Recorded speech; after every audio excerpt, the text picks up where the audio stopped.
Hi, hello. Welcome to Fringe Fridays presented by USAF.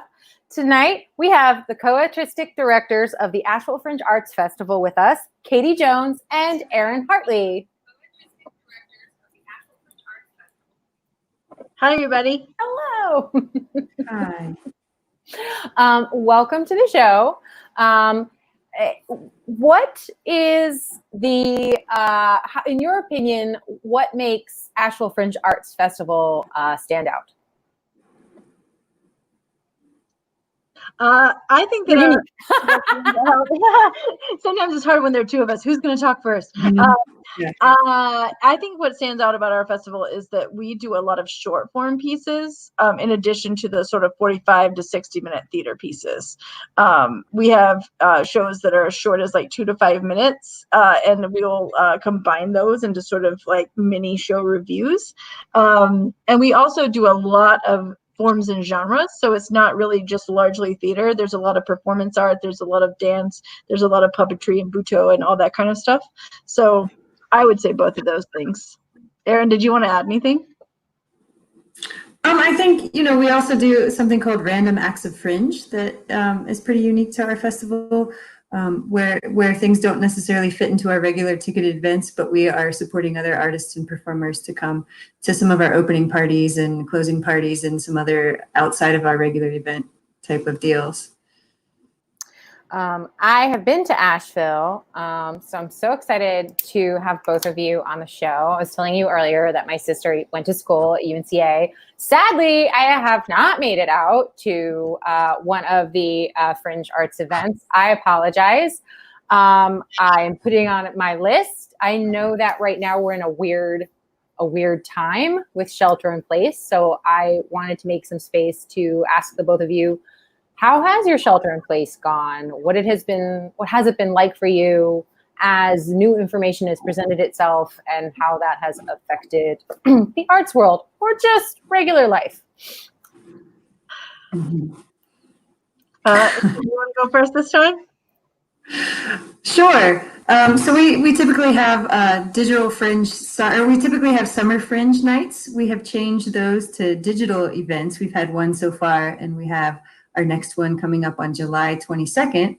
That's been a big change for us. And we were talking a little bit before the show, exploring different platforms and really working out the technical bugs and kinks and figuring out what options are going to serve us best by the time we get to our festival time in January. Another thing that has changed is our application process. Typically, we have about 3 months for applications. We're going to close the window to about 2 months this year, and we're really trying to remain flexible with possibilities of having some virtual performance and possibly some live performance, but really just trying to stay on top of the numbers and see what feels safe and responsible, but still allows us to be creative and connect to our community. I don't know, what else, Katie? Well, I'll say, working with Fringe as well as working with other arts organizations in Asheville, obviously things are closed. So then it was a matter of we have to pay rent on facilities. And, in order to stay afloat, we have to keep going. So how do we keep going? And we've been using Zoom. We've been trying to figure out how to stream, all that kind of stuff. And even just other ways to keep people connected. We've had some reach out to people about like, hey, if you live alone and you're really depressed and lonely, tell us, we'll have a party. Or if you need something, please tell us, we'll help you. And so we've actually delivered some things like food and cleaning supplies to people who can't go out. And that has been a big part of our mission, because our Fringe is a family as much as it is a performing arts organization. For sure. Community is huge for us. And another thing that has been difficult for us to watch is some of our favorite venues are starting to close. So, we have some non-traditional venues, some bars and some people's private studios and a big purple bus that drives around town. And some of our favorite and some of our larger venues are even starting to close because staying open in these times has just not been sustainable for them.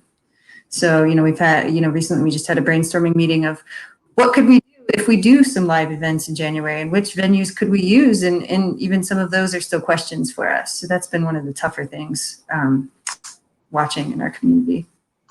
And, oh, go ahead. No, you go ahead. I was just going to say, one thing that has been good, I think, about the shelter in place is that with these streaming videos, we aren't just limiting our audience to people who live in Asheville. So like my sister in Los Angeles was able to watch our June Fringe. And it's because we're getting some of that exposure around the country, I think it's just it's making our footprint a little larger. And that actually feels good about this. So I'm trying to embrace some of the silver linings. This is personal, but in April of the pandemic, I broke my shoulder because I slipped getting out of a hot tub. And very random, but it has made me be like, okay, well, I'm sitting here, might as well figure out some things to do and ways to connect. And so I do feel like in some ways, the universe has kind of just been like, okay, what is really important? Think about it right now. And so just trying to take those opportunities, I guess. Mm-hmm. Well, in the Fringe world too, Katie, you have the opportunity to perform in a festival that you may not have because you can do it virtually now, right? That's true. I'm actually going to be performing in St. Louis Fringe in August. Yeah, with a friend from Boston.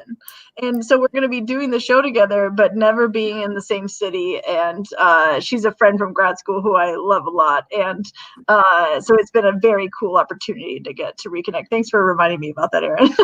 Yeah. No, those are the great things, being able to invite friends that wouldn't normally be able to travel and see our work, they can see it now. So when we're talking about silver linings, that's a big one for me.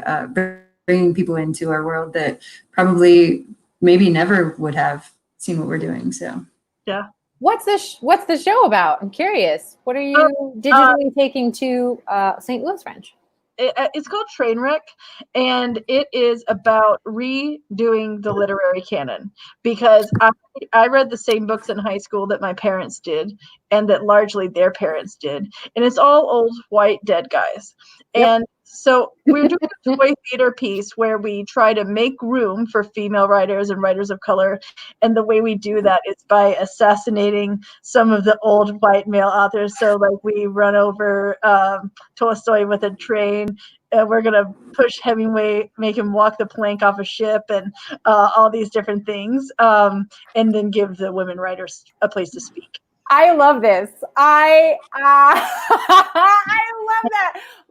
I've been rewatching American Horror Story with my husband, and I was like, my favorite serial killer is Eileen Wuornos because she killed a bunch of men. Yep. So I love the concept of this show. That's amazing. I'm gonna get more of the details from you about that later, and I'm gonna watch it. St. Louis Fringe. That's amazing. I liked what you said about community earlier, and how, because I feel like a lot of Fringe artists and Fringe leaders recognize that the arts aspect is only part of the community for Fringe goers and for Fringe artists. It encompasses so much more, and that you've taken the opportunity to bring a helping hand to the people in your community. As we go into talking about your upcoming digital content, were there any conversations about canceling digital content, and did this community aspect feature in the decision to or to not cancel? Like, was that even an option for all of you? I feel like we did talk about canceling. Actually, I realize now I wasn't at that meeting, but I know it was discussed. And so, Erinn, you should speak about that more than me. Well, I think the reality is that our festival is in January, and it's really hard to know and to predict what will be the safest and most responsible thing to do. And it feels too early to call it in a lot of ways. So we did consider the option of what it might be like to cancel this year, save money, do a few digital things. And I think really what it boils down to is we as artists want to do work, and we also want to be safe and responsible to our community. So knowing that we'll at least have digital content is important to us. And, we've also talked about how if we do live things, we are going to limit that to local performers, but we'll open our applications broader for the virtual aspect. But yeah, I feel like every aspect of my life is like that right now. We don't know what's going to happen with our school system in the fall. And I'm a parent, so I'm a parent who works full time, who also does Fringe and a few other things. So that decision was supposed to be made last week, and we heard from our governor that that's not going to be made for another 2 weeks. So I know that even a decision for school that typically starts mid-August hasn't been made yet. I think it's too early for us to decide what to do for our festival that's in January. How has juggling school Zoom stuff been with juggling fringe stuff? How has that gone? Oh, there's a whole big learning curve to that for sure. Katie mentioned there's some beauty in the world having to stop in certain ways, and you're able to pick and choose and focus on what you want to. But I also, I have a day job, which I really enjoy, and it's in the arts world as well.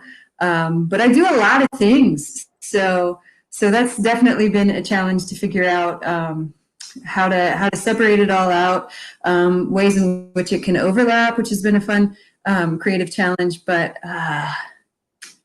just to be as blunt and real as possible, that is definitely a thing.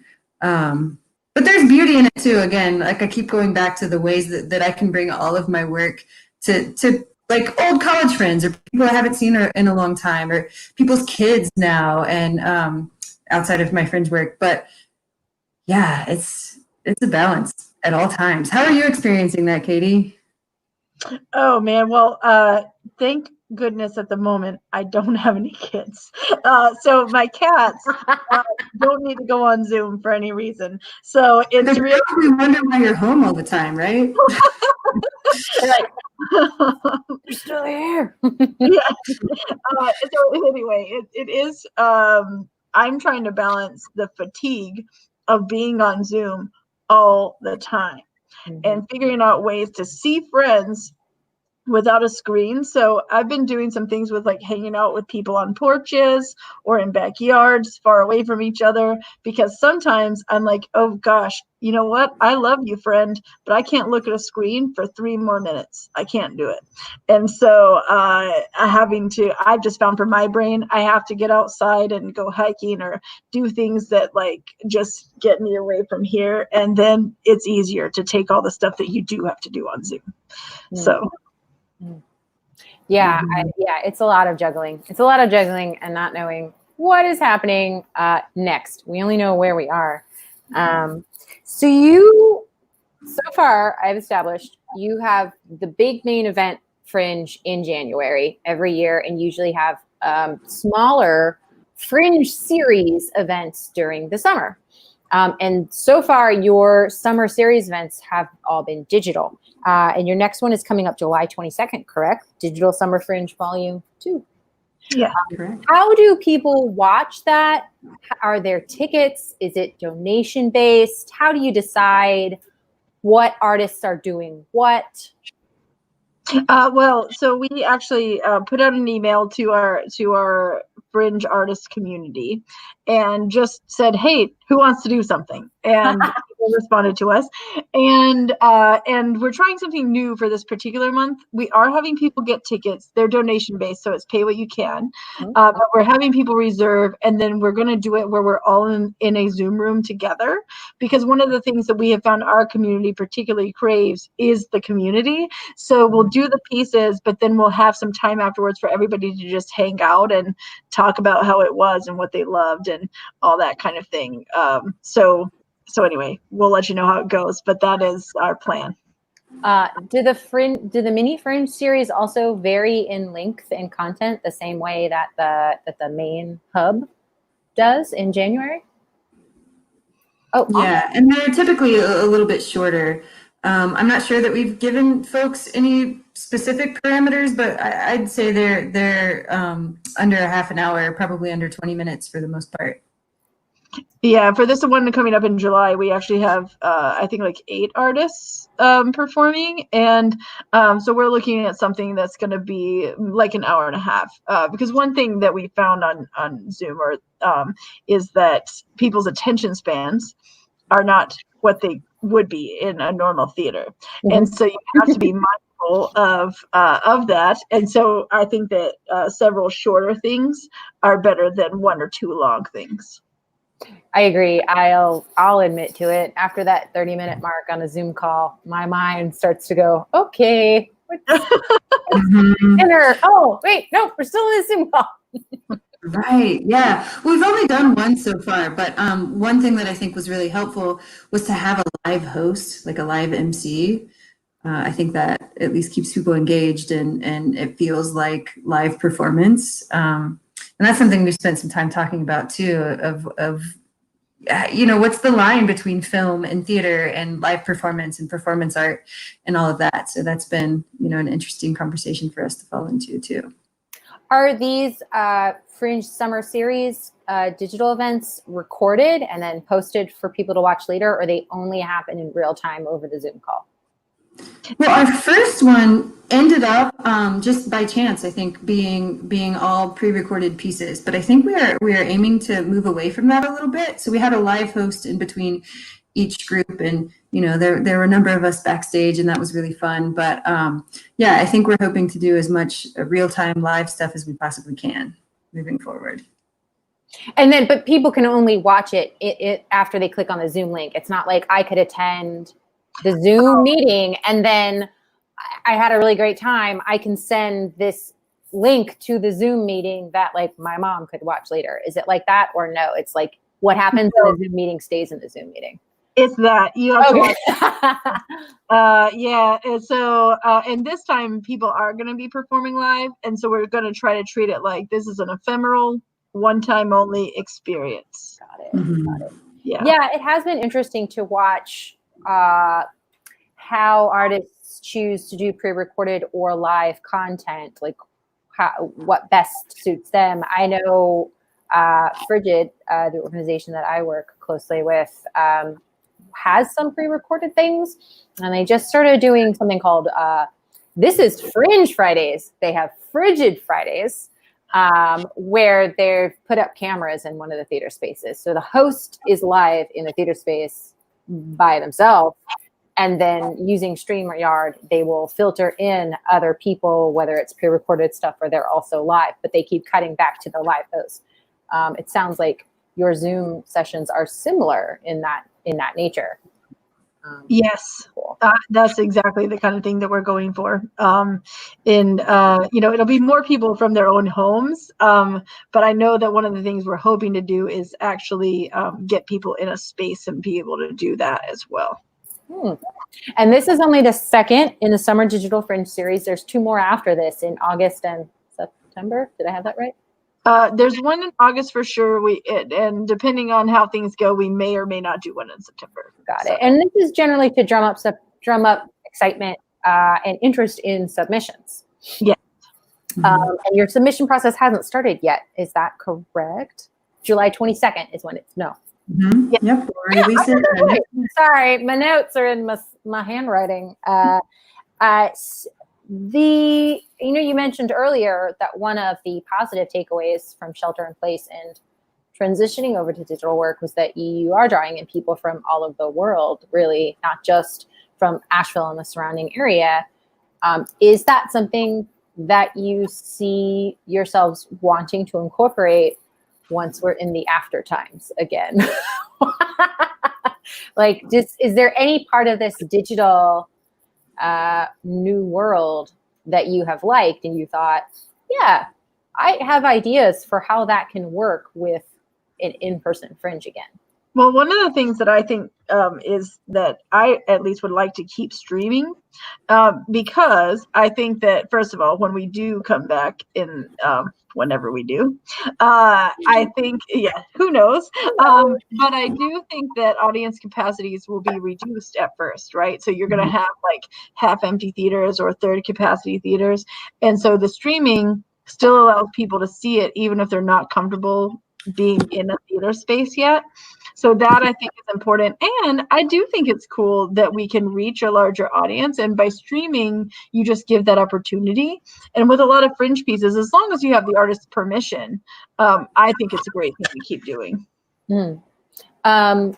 Before incorporating digital into the format, what was the makeup of Asheville Fringe Arts in terms of local versus out of state versus possibly international? What was your makeup of artists?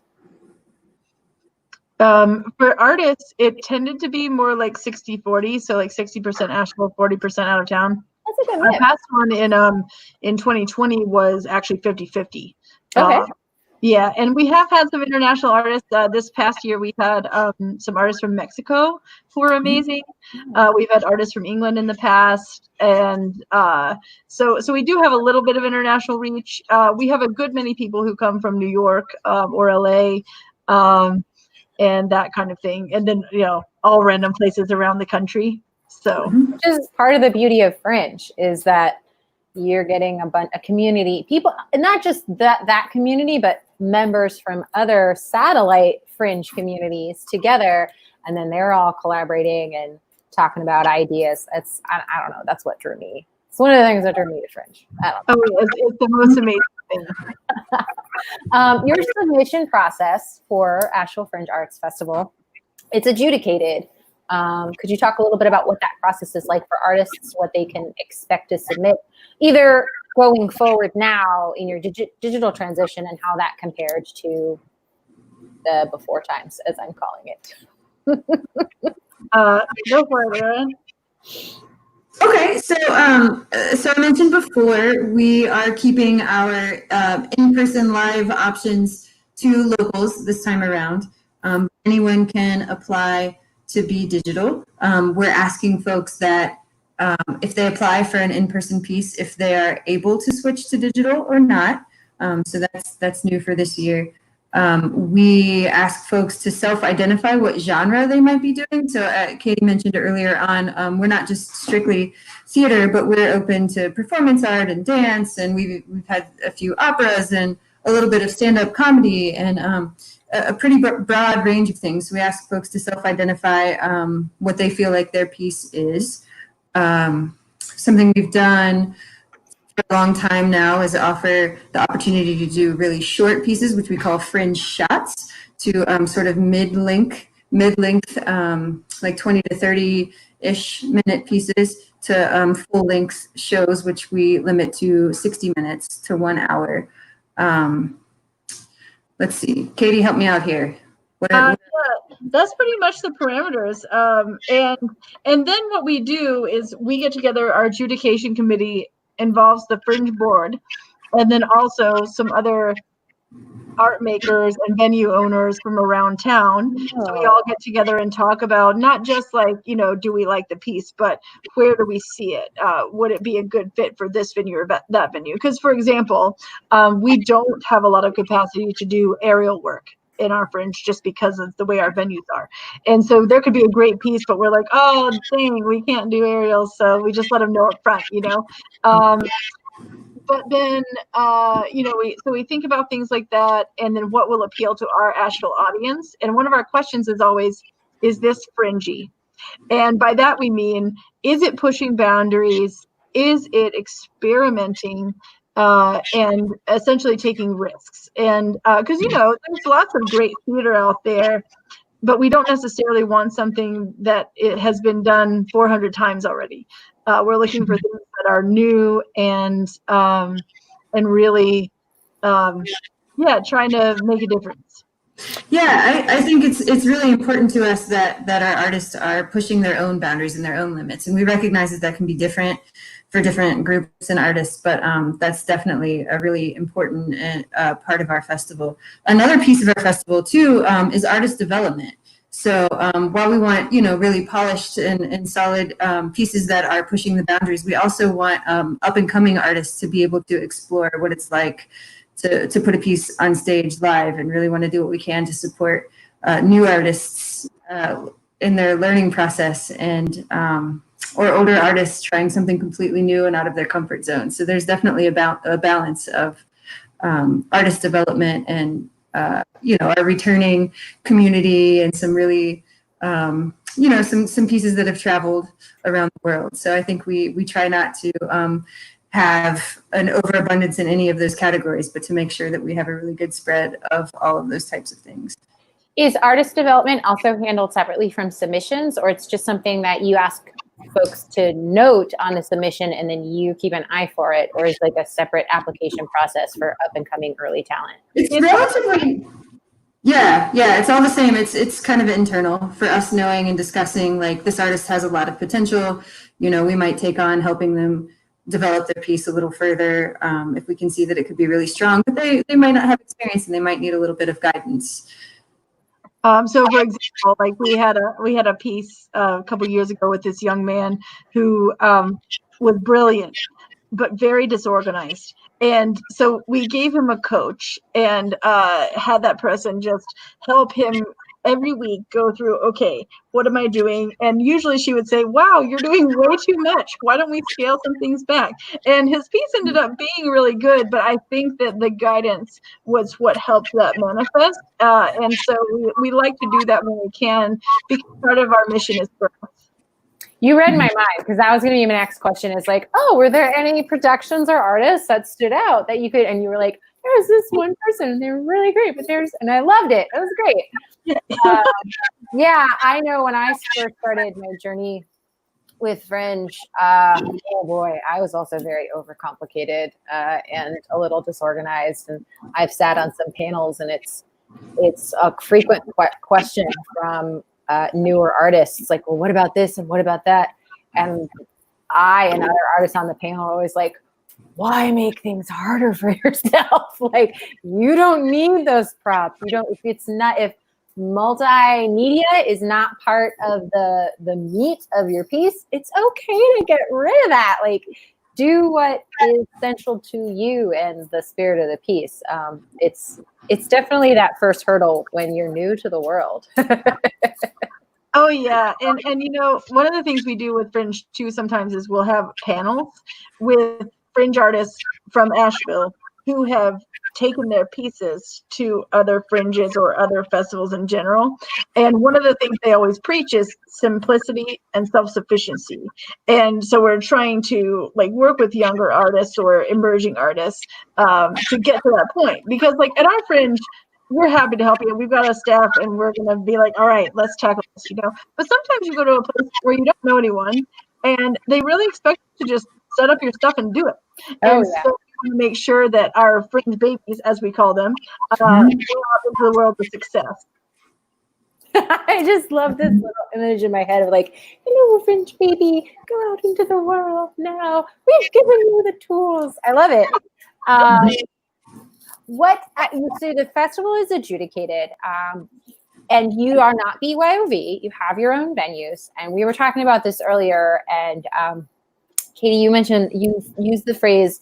One of the reasons you have your own venues is you control the randomness. Like, you do use different venues each year, possibly, but there is a control and a method to the madness. And I feel like that's very apropos of Asheville in general, having been there.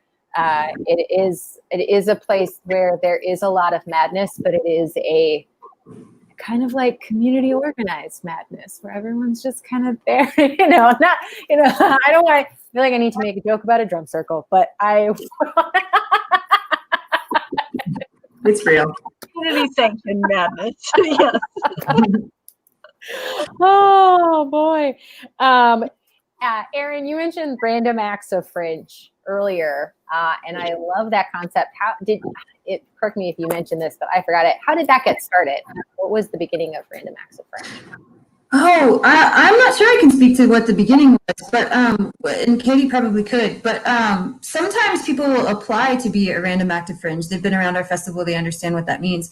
And sometimes we'll see a piece that may not be so repeatable, but it's a really brilliant idea, or it may not fit, or we had a lot in this category, but this artist is really amazing and we want to see their work. So there's a lot of ways that people become random acts of fringe, and that we might invite them to perform at an after party type of situation or a pre-party or whatever. But maybe Katie can speak more to how and when that started. Yeah, well, from what I understand, and this was before Erinn and my time in the festival, but because the festival actually started in 2001. But at that time, there's a large Butoh community in Asheville, and some of those artists wanted to do stuff in outdoor spaces or found spaces, and or do like a slow motion parade down Main Street kind of a thing. And so they decided that these events should be free and open to the public. And there's this concept of random acts of kindness. And in this case, it's a random act of fringe because there's lots of people who end up seeing these, and you can see their faces when they're norms, as we call them, and they're looking on, going, "What is happening right now?" And it's great because it's a little bit of fringe exposure, and sometimes we catch them, and then they end up wanting to actually come see shows and be part of the community when they wouldn't have known about it without that random act of fringe. And Asheville is a tourist town, right? So like Katie said, sometimes we really grab folks by that, and sometimes people come to Asheville because they want to see the experimental artists doing their thing. So it feels great. It makes you feel like a true Ashevillean to be a part of something like that, and it really helps us work with alternative spaces that again might not be repeatable, but we can also highlight a space that way too. Yeah, if I make a trip to Asheville and I don't see at least one street artist, I will leave unhappy. Yeah. There's breweries and artists is what I expect to see when I go to Asheville. Like, that's how I divide my time: art and breweries. That's if I'm being real. Yeah, that's how it goes.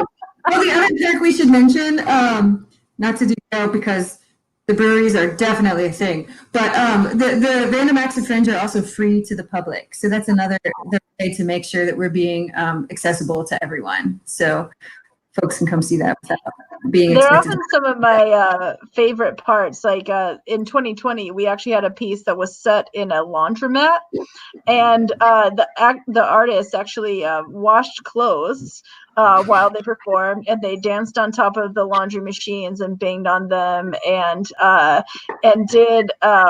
Some of it was spoken. There was film projection. There was a woman who went around and asked people for quarters because she didn't have enough for her load, and it was lovely. And there were so many people who came who actually said to me, "This is awesome. I don't have a lot of money right now, but I was glad I was able to see this." So that kind of thing. I love that. That kind of segues into something else that I wanted to ask. For artists doing the main lineup, the scheduled Fringe Arts events, what is the fee system? What's the overhead like for them to bring a show to? Oh, it's real cheap. I think we might be the cheapest Fringe. We charge them $30 for a participation fee. What? That's awesome. So yes, we try to make it really possible for people, because we also know, especially for some of the out-of-town artists, they might be traveling, and so what we've done historically is we charge a $30 participation fee, and if you're staying out of town, up to 5 members of your group can stay in our local hostel for free. So we try to eliminate that part of your cost, so that then you're just paying for your flight and some food. Oh, wow. And then what is the box office split like? We do generally 50-50. So we keep half, artists keep half. And if the festival does really well and we're able to give more to artists, we do. Oh, wow. Oh, that's cool beans. Oh, Yeah. I like that a lot. That's awesome. Come see it. Making a note, like, apply to Asheville Fringe, Amanda. As you've been switching over to digital content, do you have any advice for other Fringe leaders? Like what's worked for you? What hasn't worked for you? Honestly, we're still pretty new to it. We did the recordings in June, and one thing that I'm realizing is that at least I have a preference for live content, even if it's done digitally. I'd rather see that than a video that I can really tell is 10 years old. Okay. That's one feeling. Erinn, do you have any other comments? No, I mean, I think we're still exploring what might be the best platform to use. We've talked a lot about Zoom and have used that, but even just with this experience, we're looking at how valuable StreamYard is. So yeah, I think we're really, really new to these learning opportunities and aren't quite sure what might be the best for us. But I don't know. We're really into hearing what other folks are doing too. So we would be happy to hear from you and what's working for you too. There's another. Go ahead. No, you go ahead. Okay, one thing I'll also add is that I think that for us, we're looking at being flexible about having some different options, because for example, some of our artists have interactive pieces, and so for that, if you're streaming it to YouTube, you can talk in the chat and stuff, but it's not the same as being really interactive. Whereas if you and the audience were all together in a Zoom meeting, you can do that. There's obviously some logistics that go with that, but I think that I would want to leave room for those opportunities. But then, some artists would much rather just stream it, let people watch it, that kind of thing. Because one thing I keep hearing from artists is that it's a struggle to be performing, but not getting any feedback. And so that how do you facilitate ways for feedback and also for audience community afterwards? Because after our last Digital Fringe, an audience member reached out to me to say, you know what, that was cool, but I really missed hanging out in the lobby afterwards and talking to everyone about the show and hanging out for a beer. And so I'm trying to, just figure that part out. And like Erinn said, if anyone has any great ideas, we're all ears. So. Yeah. I mean, I think we're on the same page about like really wanting and missing the elements of live performance, right? But then, for those of us who have performed or directed, there's so much that happens with the energy of the audience. And I don't know the best way around that. It's not the same to read the comments while you're performing, for sure. So yeah, that's a tough thing as an artist, really. Yeah, it's in a digital world, it is definitely has its limits. I know I have a friend who I think he still is doing a children's show and was over Zoom and would just have a screen manager who would mute and unmute children as he interacted with them as the character. I thought so far that's the best way I've seen, is like having another unseen technician, like you would have a stage manager or a tech, kind of handling the muting and the unmuting and the bringing in and out of the cameras to kind of facilitate. Because when you get so many people like in a Zoom call, it's like a cacophony. It's just like a lot. Show Up Kids is the name of the show. And I know Frigid, they have a Patreon, and Patreon members are invited to, I think they're infrequently, they're usually on Fridays, a happy hour. So anybody who's a member of the Patreon gets a link to this Frigid happy hour. And for me, I know that's happened after like their Frigid Fridays thing. That has kind of taken the spot of like the hanging out in the lobby and having a beer and talking about. So some ideas for that. Yeah. It's a tough world to navigate. It is tough. With that said, I think this is a great spot for our Freaky Fringe Friday segment. Still haven't seen the movie Freaky Friday that I based.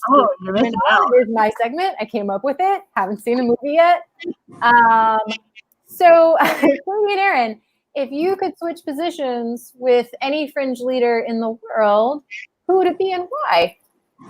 Well, I picked Michael Marinaccio from Orlando Fringe because I got the chance to meet Michael at a USF conference in San Diego a couple years ago. And first of all, he was awesome and had a lot of great things to say about his Fringe. And I got to see this show, Josephine, that had been at Orlando Fringe and also went all around the country and Canada. And it was stunning. I was absolutely blown away and moved and all those great things that you feel about theater. And I know that they strive to do a lot of just super interesting work and that you don't have any idea that all of that's happening right underneath Mickey Mouse. Oh God, yes. Yeah. One of my first Fringes was at Orlando, and I was just blown away by their whole setup. Which makes me think of something. When Asheville Fringe Arts happens in the in-person venues, how walkable is it? Because I know with Orlando Fringe, it's all there in like, I don't know what they call. I forget what they call that park. It's like it's a series of buildings around a huge open field, and it's got like their Shakespeare Center, and it's got an arts museum and like a kids, and then that's where all their venues are set up. In Asheville, where in relation to each other, where are the venues? How is that set up? Some of the venues are walkable, like they're right in that downtown strip on like Billmore Ave or like or around there. So there's a few of them that you can walk to, but Asheville also kind of has like some more spread out neighborhoods. And so in addition to those downtown ones, we usually have a venue in West Asheville and one in the River Arts District. So from some of them, you do either have to drive or Uber just because it would take you a long time. But we're actually thinking for this coming year about potentially having a festival that is more walkable because, well, we've lost some of our venues, one of the big ones being in West Asheville. And so we're just sort of looking at that, because one of the things I love about Fringes is when they are walkable and you can just get everywhere on foot. You don't have to worry about driving. It's, I don't know, you almost feel like you're in another like cool theatery time. Mm-hmm. Well, I think being a medium to smallish, depending on who you're comparing to, city, that our audience are not all walkers, right? We don't have the like city commuters. Some of our folks are that and some are not at all. So I think, trying to accommodate both. One thing that's been important to us is to not spread so far that you can't see multiple shows in a night. So to make sure, our shows are definitely an hour or less, and then you have time to drive, if need be, drive and park and get into your next show so that you can see several shows in one evening. But and it's also January, and we're in the mountains, and right, and you hardly ever meet a person who is from Asheville, right? Like that's the thing. Everybody's moved here at some point in time for various reasons, and yeah, I don't know where I'm going with that necessarily, but people aren't from here. They're from all over. So everybody's experience is totally different, and everybody's tolerance for the cold is super different. So you'll get people, from further north to be like, this is nothing. What are you talking about? This isn't dangerous. I can't drive here. Or it could be like, this is freezing. I've never experienced anything like this. Yeah, it's snowing. What is this? So I think, folks are from everywhere, and we want to be accommodating and mindful of that as well. It's also the kind of thing where if you do drive, it's like, well, it's been 3 minutes and I'm there. So it's very helpful. It's not a big city. No, it's not a big city, but that's part of its charm. I like it. But the snow, it's funny because I actually also applied to UNCA, and I think one of my deciding factors was I don't know that I want to deal with snow. Mm-hmm. Well, because we're a place, I lived in Minneapolis 4 years before I moved to Asheville, and I'm originally from Southern Ohio, so I feel like I've lived in several different climates. And when I moved here, I was let me back up. When I moved from Southern Ohio to Minneapolis, I was shocked at like the inches of snow that people would drive in, and then the feet of snow that people would walk in, and the concept that there could be feet of snow. And waiting at the bus stop as a grad student and the liquid in my eyeballs freezing. Those are things I didn't understand. And then when I came here, I was like, wait, there's a dusting. Like the grass isn't covered, but there's a dusting, and the city is shut down. Yeah.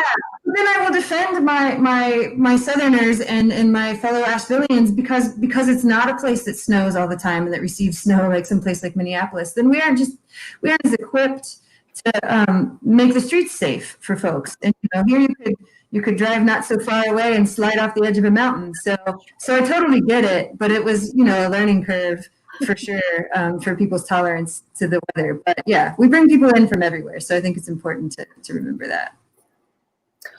What was both of your introductions to the world of fringing in the first place? Like, what got you hooked?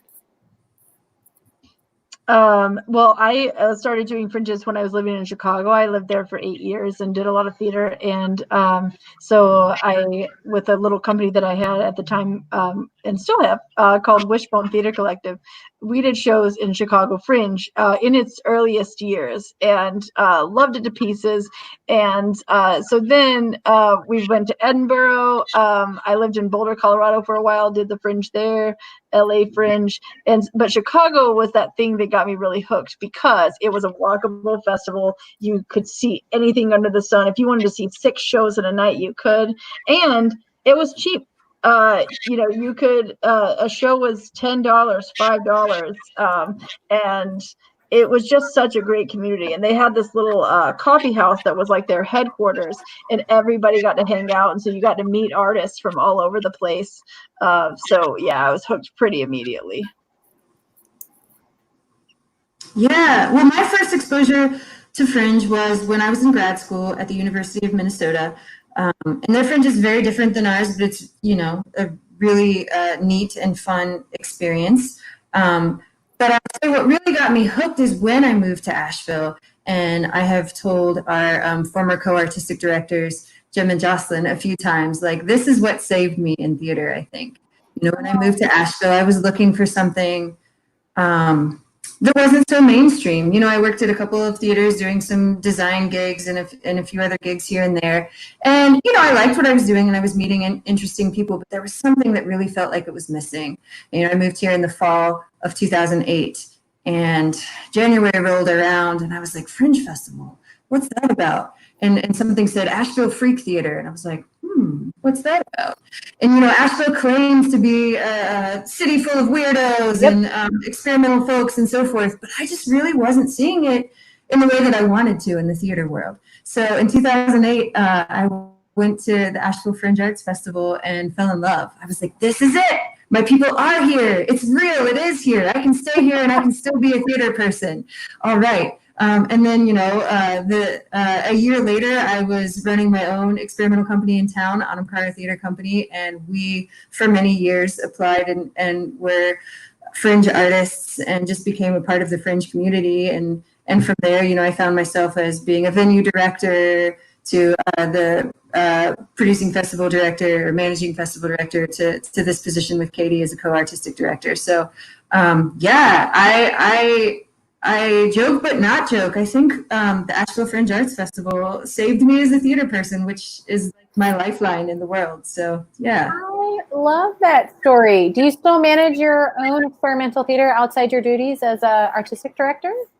I do. I mean, we've evolved a good bit from where we started. And because we are pretty different than what's happening with most other theaters around town, our model is pretty different too. So we no longer operate a regular season, but we do get together and put on shows when we have the means, the time, the desire, and so forth. And we try to keep our shows as pay what you will, pay what you can. So they're all donation based now, and we try to find venues that are free or unusual. It's, we have some similar to our Fringe audience, Fringe model kind of thing going on. But yeah, I do that a lot less than I used to, but we're still around. As far as the COVID world, we haven't done anything since then. But there's some talks, some things, some ideas brewing for sure. Katie, what about yourself? Are there projects, your individual projects? Yes. So I have the St. Louis that I was telling you about, and I run a theater in town called the Magnetic Theater, which is a theater whose mission is new plays. So we do new plays from local writers and also from writers from around the country, and we do a season usually of 8 plays throughout the year, and so it's a substantial amount of work, and also just it's a really great venue. It's also Magnetic is typically a Fringe venue every year, and because I'm part of both, they sort of end up being connected in a way they might not normally be. But yeah, so I do that, and then I have a company called Wishbone Theater Collective, and we have a show that we developed about this woman Laura Fair, who shot and killed her lover in broad daylight in the 1870s, and she was acquitted because in her trial they proved that she was on her period and therefore hysterical. And so we've taken that show to fringes all around the country, and are starting to develop our new show, which is going to focus on space. Wow, that's a fun. Wow, that's awesome. I love it. If you don't know who Laura Fair is, look her up. She is a crazy lady. Like she was like the female Jesse James. I like crazy ladies. I'm gonna look her up. You both in the previous topics both mentioned price points and keeping it accessible. Real-time Asheville Fringe Arts in the venues. Did you offer season passes? What was the average price of the ticket? And are you doing the same ticketing model going forward for the next? Well, or maybe you don't know because it's July and that's in January, and so much could happen between now and then. Who knows? But what have been some thoughts that have been floated by the board and the staff? Well, we'll tell you what we did before first, which is that our ticket prices were typically $14 per show. And then we did what we would call like a freak pass. So you could see all the shows. Usually it had been for $50. We did it for, $75 this past year. Actually, it ranged from $65 to $75 depending on when you bought it. But it was a steal of a deal because you could see up to, just based on the time slots of our shows, you could see up to 14 shows for $75. So it was really very inexpensive. And then going forward, Erinn, do you want to talk about what we talked about? Well, I think going forward, I don't think we've established exactly what our price points will be, but we know that we'll probably have a different price for the in-person shows as opposed to the virtual shows, and we'll have a scale, several sliding scale type options. Do we have more details than that at this point? Okay, if you do. We're all in the same boat. We're all figuring things out as we go. But it's nice to hear what other people are considering. So then, as we're all making decisions. And I just wanted to point out that if anybody wants to help out Asheville Fringe Arts, they do have a donation website, app.arts/people.com/index.php !donation = AFS. I am putting that link in the comments for the YouTube video, and I will also put that link in the comments where the YouTube video is posted on Facebook. So just highlighting that. There you go. We are nearing towards the end of our time. Is there anything else that you wanted to make sure was highlighted about Asheville Fringe Arts, or what you have possibly discussed for the future? I'll say our festival dates are still a little bit flexible. We typically go start the 3rd week in January, and we are considering pushing that by 1 or 2 weeks. So when we release our applications on the 22nd of this month, hopefully we will know. But as you know, things are ever changing. So stay tuned for our official festival dates. Got it. Well, I think that's about a wrap. Thank you so much for joining me here in this space to talk about the world and Fringe. And I hope you both have a lovely evening. Yes, thank you. Thank you so much for having us. This has been such an honor and so fun. Yeah, this is great. I look forward to what Fringe Arts, Asheville Fringe Arts has coming up. Thank you so much. Thank you. Bye. Bye.